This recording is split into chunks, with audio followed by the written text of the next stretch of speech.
Hello and good morning everyone. I welcome you all at the World's News Analysis. Today is 29th September 2023 and we are going to discuss important news and articles from The Hindu newspaper. So let's see what important news we got today to discuss. So before starting the video, for PDF join Telegram channel adverse news analysis, link आपको description box में provided है। Make sure video को last तक देखें so that सारी important news आपकी यहाँ पर कवर हो। तो चलिए स्टार्ट करते हैं और देखते हैं आज हमें क्या क्या डिस्कस करना है। Now first article is architect of India's green revolution depart. Now we all know that MS Swaminathan as a father of India's green revolution. Green revolution क्या है इसके बारे में भी आप सभी को पता है, और इसके जो फादर हैं, है ना, ग्रीन रेवोल्यूशन के जो फादर हैं उनका नाम क्या है, MS स्वामीनाथन। तो संडे को ही पास्ड अवे, तो आप देखेंगे MS Swaminathan as a legendary agriculture scientist and a key architect of country's green revolution passed away at his residence in Chennai on Thursday. तो थर्सडे को इनकी यहाँ पर डेथ हो जाती है। He was 98 years old. अब हम ग्रीन रेवोल्यूशन के बारे में थोड़ी इन्फॉर्मेशन देख लेते हैं कि what is this green revolution. So green revolution क्या था, आप सभी को पता है 20th century, middle of the 20th century India में बहुत ज़्यादा क्या होती है, फूड ग्रेन की, आपका जो फूड सिक्योरिटी होती है उसकी प्रॉब्लम आती है। So the term green revolution describe as a dramatic rise in food grain output particularly for wheat and rice that began in the middle of the 20th century and was largely attributed to the introduction of new high yielding variety seeds into developing nations। तो यहाँ पर हम क्या लेकर आए थे, एक high yielding variety of seeds लेकर आए थे wheat and rice के। ये मेनली क्यों हुआ था, क्योंकि जो हमारा मेन गोल ये था कि हमें खुद का क्या करना, फूड ग्रेन प्रोड्यूस करना है। 1968 में क्या होता है, जो हमारे प्राइम मिनिस्टर इंदिरा गांधी हैं, और आपका जो फूड ग्रेन का आउटपुट होता है बहुत ज़्यादा इंक्रीज होता है, specially in Punjab, Haryana, Uttar Pradesh. Okay, तो ये ऐसा हुआ क्यों था, इसके बारे में भी हमें इसकी हिस्ट्री पता होना चाहिए। तो आप सभी को पता है कि इंडिया में बहुत ज़्यादा क्या होता है, सूखा आ जाता है, जिसके कारण जो फूड ग्रेन्स होती है उसकी कमी हो जाती है। अब इसके लिए हमें क्या करना पड़ता है, हमें दूसरी कंट्री से लाइक यूएसए से यहाँ पे फूड ग्रेन्स को इम्पोर्ट करना पड़ता था। क्या करना पड़ता था, इंपोर्ट करना पड़ता था, और उसके कारण यहाँ पर जो हम इंपोर्ट करते थे उसमें बहुत ज़्यादा हाई इंपोर्ट ड्यूटीज यूएसए के द्वारा यहाँ पर लगाई जाती थी। ठीक है, इसी के चलते हमने ये कहा कि इसका कोई सॉल्यूशन लेकर आना होगा, और फिर इसका सॉल्यूशन क्या निकल कर आता है, हमारा ग्रीन रेवोल्यूशन आता है। ये बहुत ज़्यादा आपका सक्सेसफुल होता है पंजाब, हरियाणा एंड उत्तर प्रदेश रीजन में। इसका ऑब्जेक्टिव एक बार हम देख लेते हैं। सो ऑब्जेक्टिव शॉर्ट टर्म की बात करें तो during the second 5-year plan the revolution was started to address the India's famine crisis. तो इंडिया का जो फेमाइन क्राइसिस था उस चीज को एड्रेस करने के लिए हमारे 5-year प्लान्स में क्या किया था, इन्वॉल्व किया गया था। लॉन्ग टर्म की बात करें तो इसका लॉन्ग टर्म ऑब्जेक्टिव क्या था, लॉन्ग टर्म इसका ऑब्जेक्टिव था कि हमें हमारा जो इंफ्रास्ट्रक्चर है, रॉ मटेरियल है, इंडस्ट्रियल डेवलपमेंट है, रूरल डेवलपमेंट यहाँ पर करना है, और एक ब्रॉड मॉडर्नाइजेशन चाहिए हमारे एग्रीकल्चर में। इसके कारण आपका both agriculture and industrial people को एम्प्लॉयमेंट दी गई। साइंटिफिक स्टडीज भी की गई कि किस तरीके से हम यहाँ पर more resilient disease and harsh weather वाले प्लांट्स को ग्रो कर सके। जैसे कि क्लाइमेट चेंज हो रहा है, बहुत सारी डिसीजेस हमारे सामने निकल कर आ रही हैं, तो उससे रिलेटेड हम यहाँ पर क्या करें, सीड्स लेकर आए जिससे आपके जो प्लांट्स हैं वो यहाँ पर ग्रो करते रहे। Okay, globalization of agriculture world by establishing several firms in important agriculture region and transforming technology to less industrialize country. तो यहाँ पर हमारा ग्लोबलाइजेशन मतलब हमारा जो एग्रीकल्चर वर्ल्ड है उस पर भी हम क्या करना चाहते हैं, ग्लोबलाइजेशन करना चाहते थे। इससे हमने बहुत सारे आपके एग्रीकल्चर रीजन्स थे वहाँ पे सेवरल फर्म को स्टैब्लिश किया गया, और वेरियस जो टेक्नोलॉजीज थी जो लेस इंडस्ट्रियलाइज कंट्रीज थी उन्हें वो टेक्नोलॉजीज को ट्रांसफर किया गया। अब ये कहा जा रहा है क्या इंडिया को ग्रीन रेवोल्यूशन 2.0 की क्या जरूरत है, What need to be fast-paced green revolution 2.0 to avoid the challenge in India's agriculture।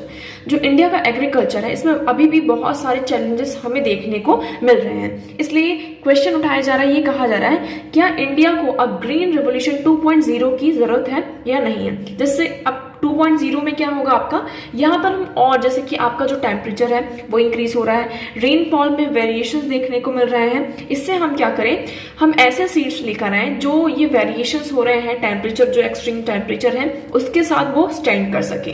Okay, जिसके कारण हमें जो ये फूड इनसिक्योरिटी वाला इशू है वो आगे फर्दर फ्यूचर में फेस ना करना पड़े। सो आई होप ये आर्टिकल आपको यहाँ पे क्लियर होगा। नेक्स्ट मूव करते हैं, अब हम थोड़े क्वेश्चंस यहाँ पर देख लेते हैं। तो आज का हमारा पहला क्वेश्चन है, which one of the following is in Indian polity is an essential feature that indicates that it is a federal in character? Okay, हमें ये बताना है, हमारी इंडियन पॉलिटी है, इसमें से हम किसकी बात कर रहे हैं, फेडरल कैरेक्टर की। Okay, we are talking about the federal character of Indian polity. तो आपको कौन सा ये जो आर्टिकल आपके पास ऑप्शन है, independence of the judiciary is safe guarded, union legislature has elected representative from the constituent units, union cabinet can have elected representative from the regional parties, the fundamental rights are enforceable by the courts of law। तो इसमें ये कहा जा रहा है, हमें ये बताना है कि ये चारों ऑप्शन में से कौन सा ऑप्शन आपका फिट बैठता है in the federal character of Indian polity. Okay, एक बार हिंदी में भी इस क्वेश्चन को समझते हैं।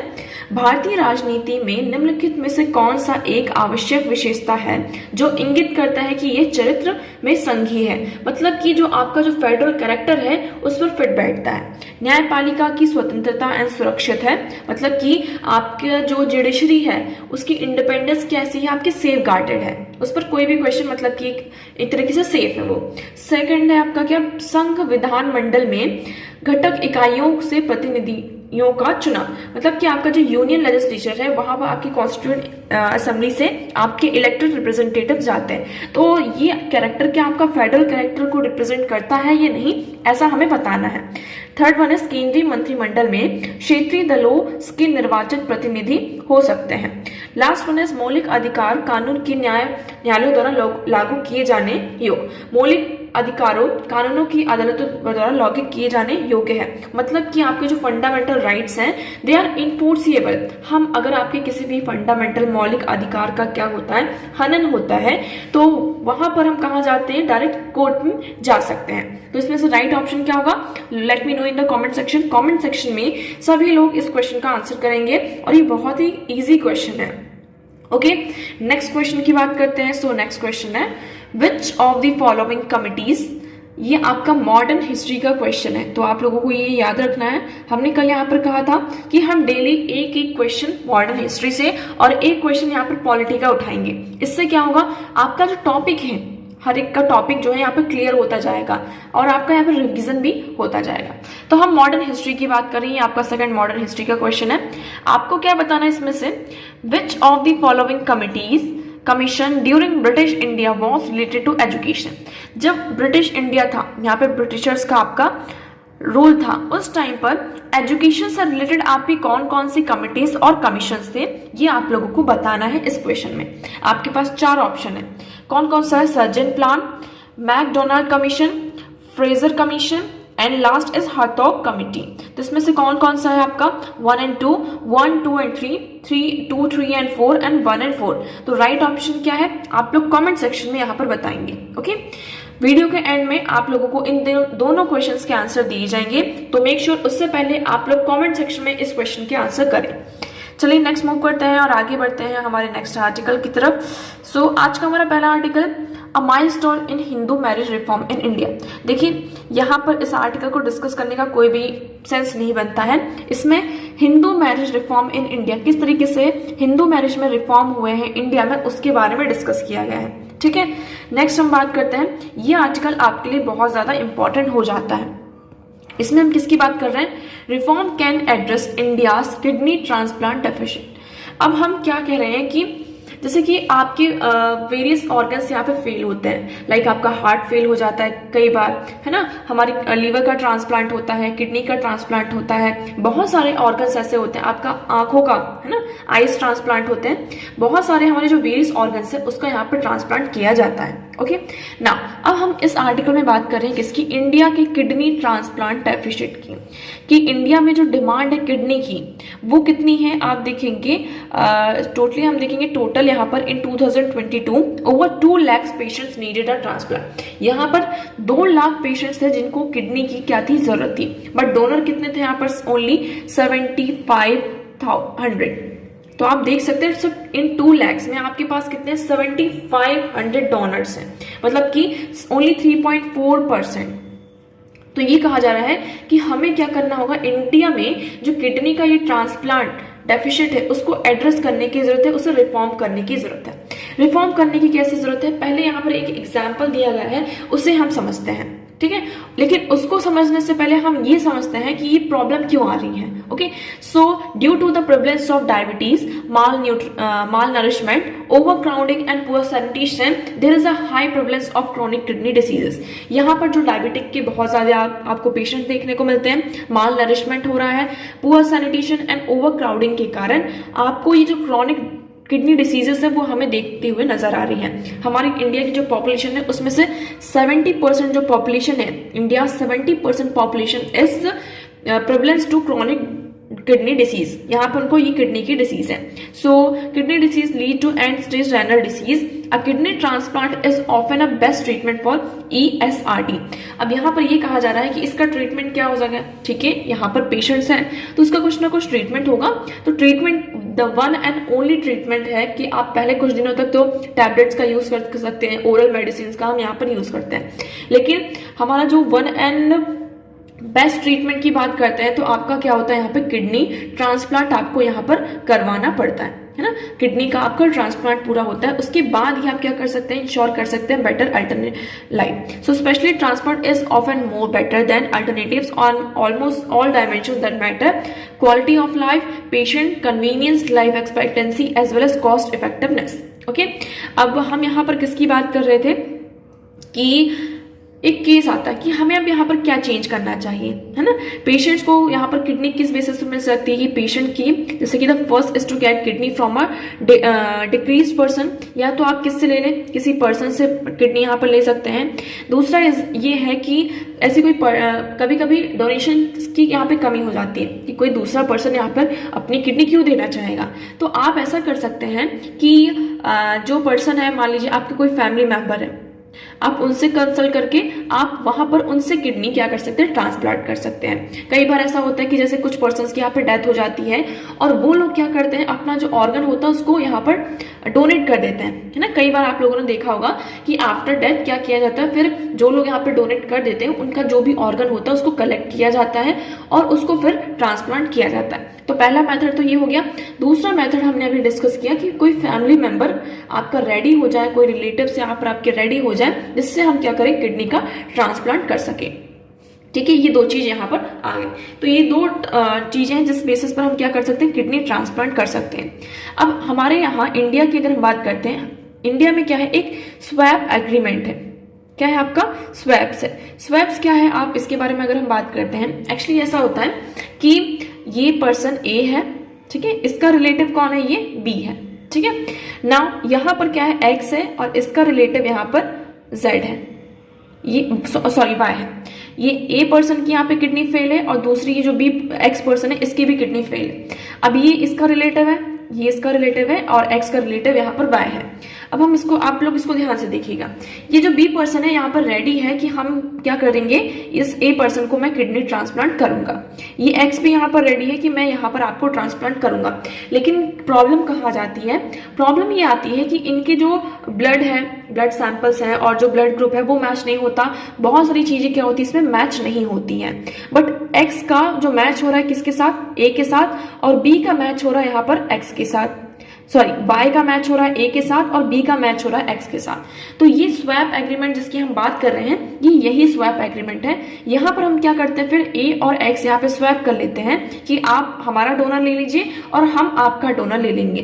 तो ये स्वैप एग्रीमेंट आपका इंडिया में चलता है। ओके, तो इसमें यही पूरा एग्जाम्पल दिया गया है, किडनी स्वैप क्या होता है, इसको एग्जाम्पल से यहाँ पर बताया गया है कि 2 स्ट्रेंजर्स क्या कर सकते हैं, यहाँ पर स्वैप कर सकते हैं। ये हमारे इंडिया में क्या आपका वैलिड है। बट इसके चलते अगर हम बात करते हैं इंडिया में क्या है, the transplantation of human organs and tissue act 1994, जिसके अंडर आपका यहाँ पर ट्रांसप्लांट मतलब कि जो भी आपकी ब्रेन स्टेम डेड सेल्स होती हैं, जितने भी आपके ऑर्गन्स का ट्रांसप्लांट होता है वो इसी एक्ट के अंदर होता है। बट ये बहुत ही स्लो पेस में है। कैसा है, बहुत ही ज्यादा आपका ये स्लो पेस में दिखाई देता है।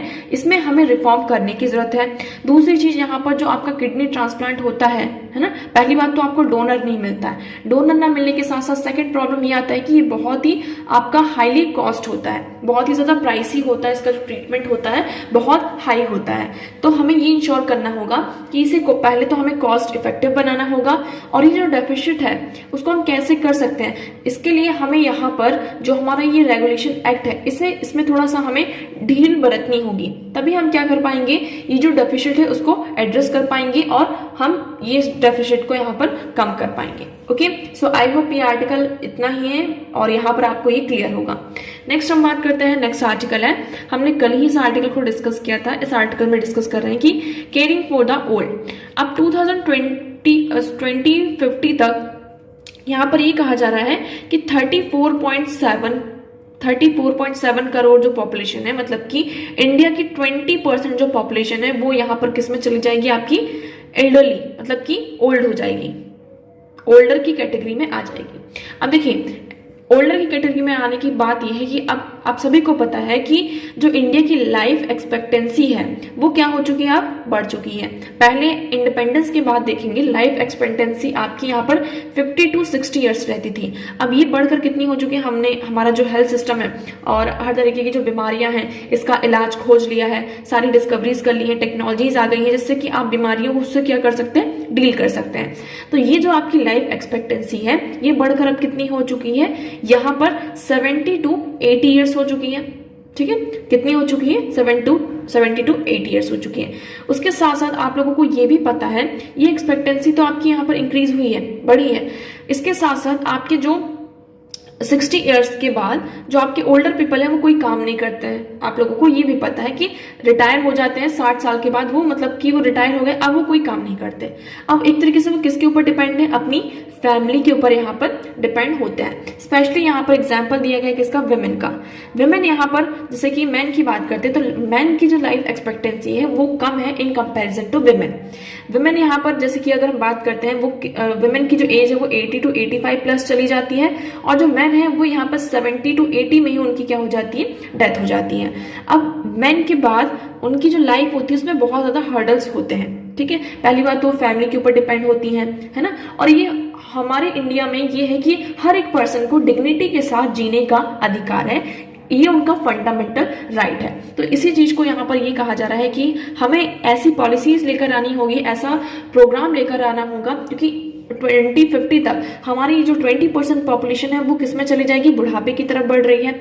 और उनका ध्यान रखना है ना, उनका ध्यान रखना क्या है, ये हमारे लिए सबसे ज्यादा चैलेंज वाला रहेगा। जैसे कि फिजिकली हम देखें, मेंटली बहुत सारे जो फिजिकली चैलेंज उनको फेस करने पड़ते हैं, मेंटली हेल्थ इश्यूज आते हैं, उनको बेसिक जो उनकी नीड्स है, फूड, शेल्टर है ना, और income security, social care, whole of society approach, ये बहुत ज्यादा हमें इसकी रिक्वायरमेंट है। हमारे जो एल्डरली पॉपुलेशन है, जो ओल्ड एज पॉपुलेशन है, वो इकोनॉमिकली यहाँ पे डिप्राइव ना हो, इन सारी चीजों का हमें ध्यान रखना होगा। इसी के चलते आप लोगों ने देखा होगा हमारी जो सेंट्रल स्कीम्स होती हैं इनसे रिलेटेड होती हैं, जैसे कि national policy on older person 1999, maintenance and welfare of parents and senior citizen act 2007। तो ये सारे यहाँ पर क्या इंश्योर करते हैं कि जो हमारे एल्डर पीपल हैं, सीनियर सिटीजन्स हैं, वो डिग्निटी के साथ इन पब्लिक प्राइवेट डिग्निटी के साथ पब्लिक और प्राइवेट सेक्टर में यहाँ पर रहे, उन्हें कोई भी कमी ना हो। इसीलिए हम यहाँ पे पेंशन की बात करते हैं कि old age pension scheme, women को यहाँ पर इंक्लूड करते हैं कि उन्हें पेंशन दिया जाए ताकि वो फाइनेंशियली यहाँ पर क्या हो, डिप्राइव ना हो और एक डिग्निफाइड लाइफ यहाँ पर जी सके। ओके, सो आई होप आपको ये यहाँ पर क्लियर होगा। और ये जो डेटा है वो किसके द्वारा यहाँ पर निकाला गया है, United nation population fund India ageing report 2023 के अंडर इस रिपोर्ट को, मतलब ये पूरा जो डेटा है आपका वो बताया गया है। Okay, so I hope this article is clear to you. Now moving towards the next one. Now next article is should generative artificial intelligence be regulated. देखिए ये आर्टिकल हम कई बार आ चुका है, उसको कई बार डिस्कस कर चुके हैं। अब आर्टिफिशियल इंटेलिजेंस क्या है आप लोगों को बहुत अच्छे से पता होगा। आप लोग इसकी एक अच्छी सी डेफिनेशन कमेंट सेक्शन में कमेंट करके बताएंगे that what is artificial intelligence. Okay ना, मैं आपको यहाँ पर एक इजी लैंग्वेज में बताती हूँ आर्टिफिशियल इंटेलिजेंस क्या है। आर्टिफिशियल इंटेलिजेंस का मतलब होता है कि आप क्या कर रहे हैं, आर्टिफिशियली इंटेलिजेंस किसी मशीन में पुट कर रहे हैं। आपके पास ये XYZ मशीन है, आपने उसको इस तरीके से बना दिया है, एल्गोरिथम उसका इस तरीके से कर दिया है कि पूरी जो इंटेलिजेंस है वो एक ह्यूमन बीइंग की तरह क्या कर रहा हो, बिहेव कर रहा हो। लेकिन आपको ये भी ध्यान रखना होगा कि ह्यूमन बीइंग और मशीन में यहाँ पर डिफरेंस होता है। आपकी जो थॉट प्रोसेस है, थिंकिंग है, वो चेंज होती रहती है, डेवलप होती रहती है। लेकिन मशीन में क्या होता है कि आपने उसको जितना एल्गोरिथम, जितना डेटा प्रोवाइड किया है, वो उस बेसिस पर ही क्या होगा, आपका काम करेगा। ठीक है, अब देखिए आर्टिफिशियल, आप लोगों ने चैट जीपीटी, है ना, जितने भी ये सारे न्यू आपके आर्टिफिशियल इंटेलिजेंस टूल्स आ रहे हैं, आप लोगों ने उसके बारे में यहाँ पर सुना होगा। अब ये कहा जा रहा है कि क्या इसे हमें रेगुलेट करना चाहिए या फिर क्या इसे बैन कर देना चाहिए। तो बैन करना तो सॉल्यूशन बिल्कुल भी नहीं है, पहली बात तो ये। हाँ, हम इसे रेगुलेट कर सकते हैं। अब हम इसे रेगुलेट क्यों करें, ये क्वेश्चन उठता है।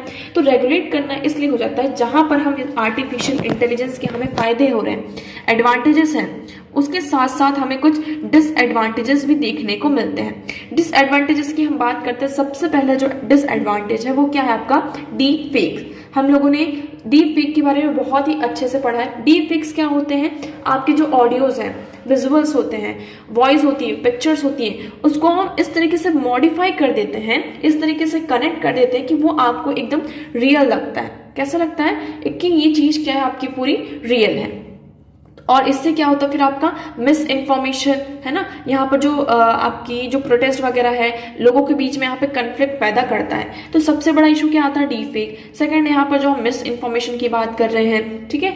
और थर्ड वन आपका यहाँ पर क्या हो सकता है कि आपका जो सिक्योरिटी और प्राइवेसी वाला जो इशू आता है। यहाँ पर जो फोर्थ वन हम बस बात कर सकते हैं साइबर क्राइम की, कि साइबर क्राइम के जो केसेस हैं वो कितना ज्यादा यहाँ पर इंक्रीज हो रहे हैं। तो इसलिए ये कहा जा रहा है कि आर्टिफिशियल इंटेलिजेंस को हमें क्या करना होगा, रेगुलेट करना होगा इंस्टेड ऑफ बैनिंग, है ना। बैन करना इज नॉट अ सॉल्यूशन, हमें इसे रेगुलेट करना होगा इंडिया के कंटेक्स्ट में, है ना, क्योंकि हम इंडिया की बात कर रहे हैं तो इंडिया के कंटेक्स्ट में हमें इसे बैन करना होगा। इसी के चलते आप लोगों को भी पता होगा जो हमारा digital personal data protection bill act, sorry अब ये तो एक्ट हो चुका है, so digital personal data protection act 2023, जिसमें यहाँ पर नोटिफाई किया गया है कि you will notice that it does not apply to any personal data that was publicly made available by the users to whom the data relates. Okay, तो यहाँ पर ये कुछ बातें कही गई हैं। तो हमें जो इंडिया का ये जो डिजिटल इंडिया एक्ट है, वो जो भी गैप्स हैं उसको फिल करने के लिए हम और क्या प्रोविजंस ले सकते हैं, क्या लेकर आ सकते हैं, क्योंकि ये एक्ट एक तरीके से पूरा परफेक्ट नहीं है, इसमें भी कुछ ना कुछ लैक्यूनास हैं, है ना। और उन लैक्यूनास को हमें कैसे फिल करना है, गैप्स को फिल करना है, इसके लिए हमें कुछ प्रोविजंस लाने होंगे। Okay, so I hope this artificial intelligence thing is clear to you. Now move करते हैं नेक्स्ट वन की तरफ। सो नेक्स्ट आर्टिकल है inside the digital world of cookies. आप लोगों ने कुकीज के बारे में सुना होगा, ये खाने वाली कुकीज नहीं है ना, हम यहाँ पे डिजिटल वर्ल्ड वाली कुकीज की बात कर रहे हैं। आप लोग कोई भी वेबसाइट ओपन करते हैं, या फिर अमेजन हुआ, फ्लिपकार्ट हुआ, इंस्टाग्राम हुआ, फेसबुक हुआ, इन सब को जब आपने स्टार्टिंग में ओपन किया होगा, या फिर आप ब्राउजर में जाके किसी भी वेबसाइट को एक्सेस करते हैं, तो आपके पास एक पॉपअप मैसेज आता होगा, है ना, उसमें लिखा होता होगा कुकीज, इस तरीके से। तो इससे क्या होता है, व्हाट इज दिस कुकीज। तो कुकीज एक तरीके से क्या होता है कि आपको जिस भी वेबसाइट को आप ओपन करने जा रहे हैं, तो वो उसको आपको मेंबर बनाने के लिए बात करते हैं कि आप क्या हो रहे हैं, इस वेबसाइट के, इस प्लेटफॉर्म के आप एक मेंबर बनने जा रहे हैं। तो यहाँ पर आप जो भी इंफॉर्मेशन होगी, पर्सन जो भी लॉगिन इंफॉर्मेशन यहाँ पर शेयर करेगा, वो उस वेबसाइट के पास आपकी रहेंगे। तो इस तरीके से आपका कुकीज वर्क करता है। सो देखिए, on website like Amazon cookies remember customer previous interaction. अब आपका इसमें आप बेस्ट एग्जाम्पल ले सकते हैं, अमेजन वाला लेते हैं। अमेजन आपका एक शॉपिंग ऐप है, ओके उसमें आपको कोई चीज पसंद आई, आपने उसको लाइक करके रखा है ना, आपने उसको अपनी विश लिस्ट में रखा या फिर आपने उसको कार्ट में ऐड कर दिया, और आपने क्या किया उस टाइम पे पूरा चेकआउट नहीं किया, आपने वो पर्टिकुलर चीज को परचेस नहीं किया, आपने ब्राउजर को बंद कर दिया, बैक कर दिया, आपने 2-3 दिन बाद फिर खोला उसको, आपने जाकर देखा कि आपके विश लिस्ट में आपने जो आइटम्स को ऐड किया था वो वहां पर स्टिल है, और कार्ट में भी जो भी आइटम्स आपने ऐड किए थे वो अभी भी वहीं पर हैं। तो यही है आपके कुकीज की। कुकीज क्या करता है, ये सारी चीजों को, आपका जो प्रीवियस इंटरेक्शन है उसको यहाँ पर याद रखता है कस्टमर्स का। इस तरीके से जो आपका जो नॉलेज है, और अमेजन इस तरीके से जो प्रोडक्ट्स रिकमेंडेशन से कंटेंट है ऑनलाइन शॉपिंग के लिए, तो ये पर्सनलाइज करता है जिससे कि जो कस्टमर्स का एक्सपीरियंस हो वो और ज्यादा यहाँ पर बढ़े। तो ये प्लेटफॉर्म आपको हर जगह, कोई भी प्लेटफॉर्म हो, आपको कोई भी वेबसाइट आप एक्सेस करते हैं वहां पर आपको कुकीज वाला ऑप्शन देखने को मिलता है।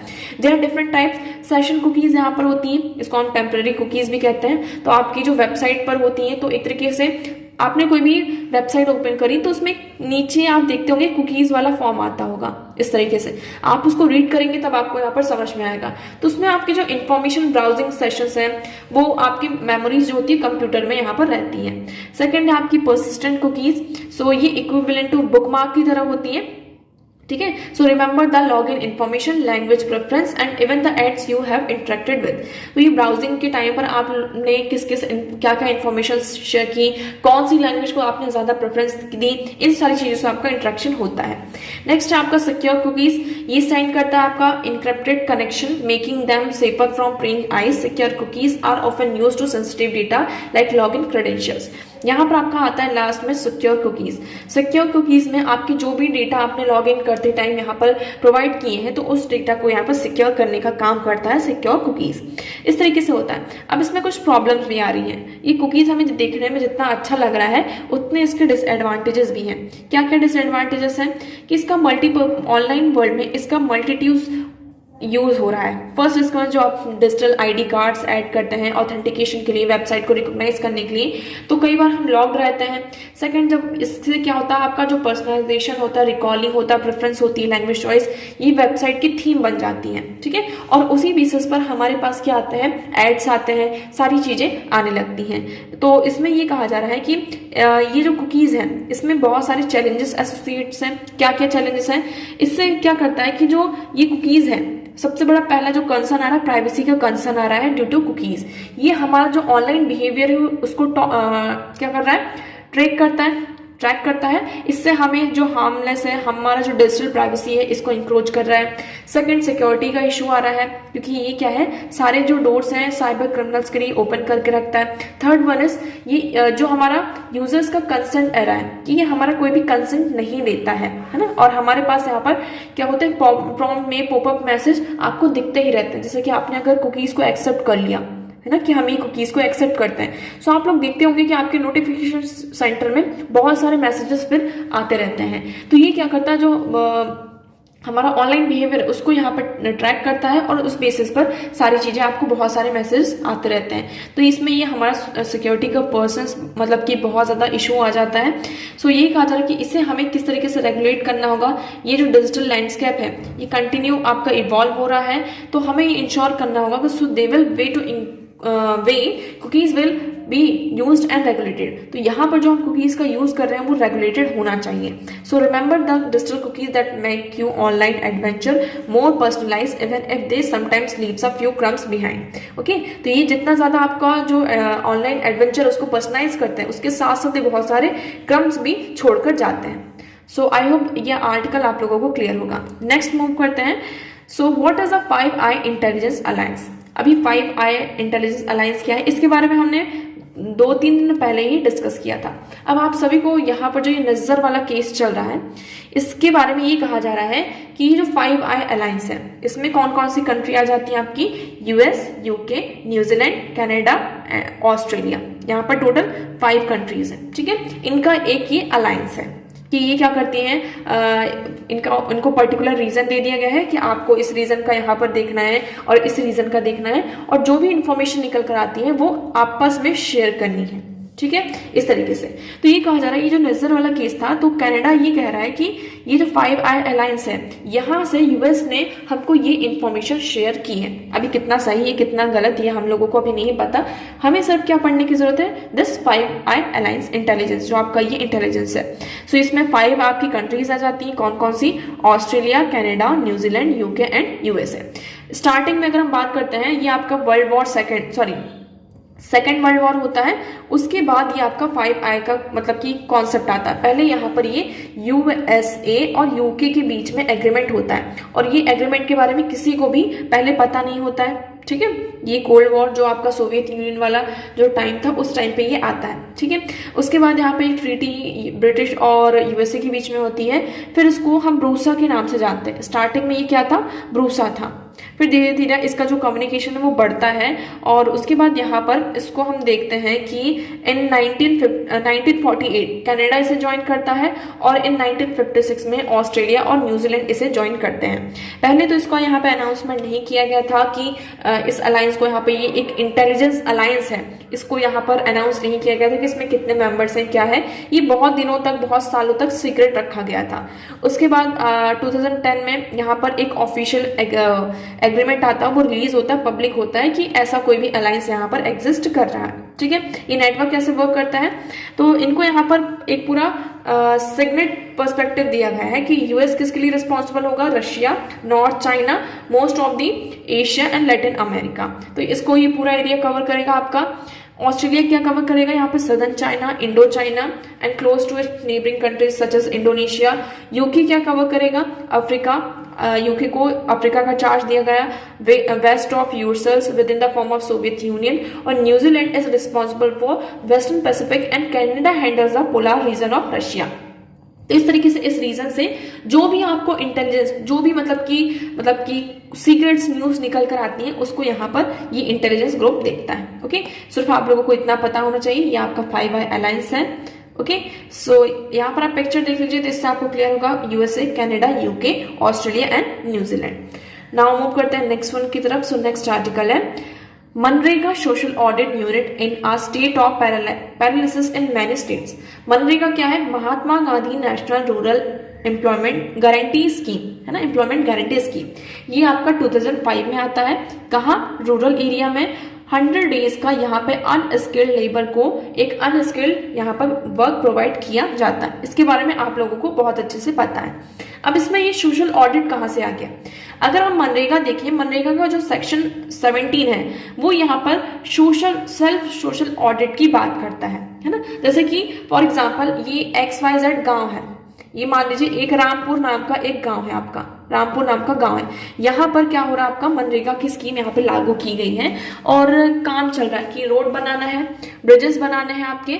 अब सोशल ऑडिट का मतलब ये होता है कि वहाँ के जो पंचायत आपका ऑफिस हो गया, जो भी है, तो उनको ये मैंडेट किया जाता है, जो ऑफिशियल्स होते हैं, स्टेट के ऑफिशियल्स होते हैं, वो जाकर देखें कि रोड का जो काम दिया गया, क्या रोड यहाँ पे बनाई गई कि नहीं बनाई गई। यहाँ पर जो ब्रिज का काम दिया गया, तो ये ब्रिज बनाया गया या नहीं बनाया गया, कितना काम हुआ। तो ये होता है आपका सोशल ऑडिट।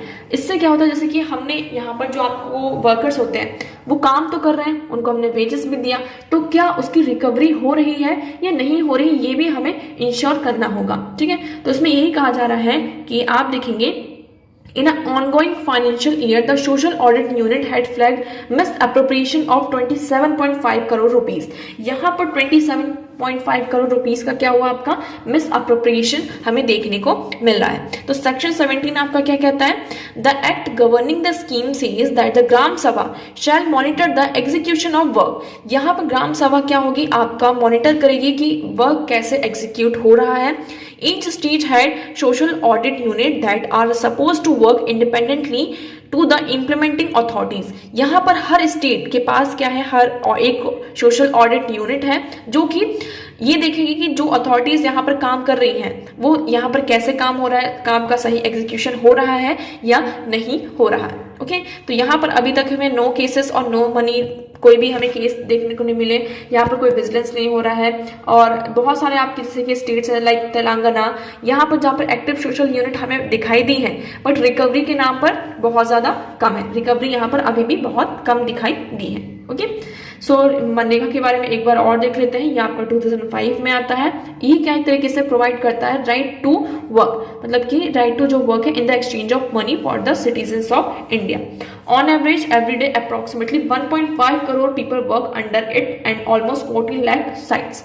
यहाँ पर 14 लाख साइट्स में 1.5 करोड़ जो पीपल हैं रूरल एरिया में वो मनरेगा में काम करते हैं। हम मनरेगा के बेसिक फीचर की बात करते हैं। ये आपका 100 days wages employment assurance provide करता है, unemployment allowance if work not provided. मान लीजिए आपने यहाँ पे काम की डिमांड करी लेकिन काम नहीं है कुछ भी, लेकिन आपने यहाँ पे डिमांड करी तो आपको यहाँ पर अलाउंसेस दिए जाएंगे स्टिल, यहाँ पर आप चाहे काम करें या ना करें। इसका एक फिक्स टाइमलाइन होता है पेमेंट वेजेस का, कंपनसेशन का, मतलब कि अगर आपको यहाँ पर कंपनसेशन में प्रोवाइड किया जाता है। Transparency and accountability, wages to credit to bank and post office account. यहाँ पर आपका जो वेजेस होता है वो आपके बैंक अकाउंट और पोस्ट ऑफिस अकाउंट में ट्रांसफर किया जाता है। इसके साथ इश्यूज भी आ रहे हैं। क्या क्या issue? Poor maintenance, data on impact of productive assets, इनएडिक्वेट funds. यहाँ पर जो फंड्स हैं जो वर्कर्स डिमांड कर रहे हैं, तो यहाँ पर पहली बात तो पेंडेमिक के टाइम में सबसे बड़ी इशू आई थी, और पेंडेमिक के साथ साथ यहाँ पर जो एलोकेशन होना चाहिए उसमें यहाँ पर प्रोपोर्शन हमें देखने को नहीं मिलता। इनसफिशिएंट सपोर्ट, यहाँ पर हमें सपोर्ट नहीं मिलता है। पेमेंट डिले हो रही है, करप्शन और इरेगुलरिटीज हमें देखने को मिल रही है, discrimination and non payment employment unemployment allowances हमें फेस करने पड़ रहे हैं। तो ये कुछ इश्यूज है मनरेगा के साथ। अब ये भी कहा जा रहा है कि ये रूरल एरिया की स्कीम है, ऐसी कोई स्कीम हमें अर्बन एरिया में लानी चाहिए, है ना। इस पर अभी थोड़ा सा क्वेश्चन है, लोग इसमें बात कर रहे हैं। सो आई होप आपको ये आर्टिकल यहाँ पर क्लियर होगा। सो चलिए मूव करते हैं हमारे क्वेश्चन की तरफ। सो फर्स्ट क्वेश्चन क्या था?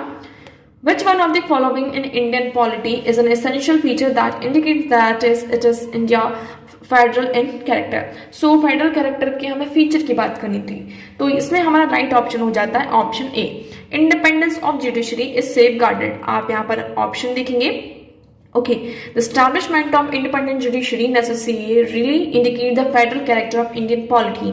The constitution establishes an independent judiciary headed by Supreme Court to settle disputes between the center and the state or between the states. यहाँ पर हमारे कॉन्स्टिट्यूशन ने क्या एस्टैब्लिश किया है? एक independent judiciary which is headed by supreme court. Supreme court is the supreme court of India. Okay, federal features की बात कर लेते हैं। सो देखिए, dual polity, written constitution, division of power between the centre and states by the schedule 7, supremacy of constitution, rigidity of constitution, bicameral legislation and independence of judiciary. तो ये आपकी कुछ फेडरल कैरेक्टर है किसके? इंडियन पॉलिटी के। Next question was which of the following committee commission during British India war related to education? हमें ये बताना है कि during the time of British India कौन कौन से कमिटी और कमीशन यहाँ पे एजुकेशन से रिलेटेड थे। तो आपके पास ऑप्शन क्या क्या थे? Sargent plan, McDonald commission, Fraser commission and last one है हरतोग समिति। ओके, तो देखिए आपके पास यहाँ पे चार्ट दिया है, इससे आप देखेंगे। सो चार्ल्स वुड डिस्पैच, ये आपका ये कुछ कमीशन है जो कि आपके एजुकेशन से यहाँ पर रिलेटेड है। तो आप देखो यहाँ पे सर्जेंट प्लांट आपको दिख रहा होगा और हार्टोंग कमीशन यहाँ पर दिख रहा है। तो इसमें हमारा राइट ऑप्शन क्या हो जाता है? ऑप्शन 1 and 4, मतलब कि option D is your correct answer. Okay, so I hope आपको ये क्वेश्चन यहाँ पे क्लियर होगा। सो आज के लिए इतना ही। मैं उम्मीद करती हूँ आप लोगों को सारी चीजें यहाँ पे क्लियर होंगी। If you have any doubt you can ask in comment section. Video कैसा लगा कमेंट सेक्शन में एक बार जरूर बताइएगा, एंड वीडियो को प्लीज लाइक करना, चैनल को सब्सक्राइब एंड शेयर करना ना भूलें। So that's for all today. Thank you so much for discussion.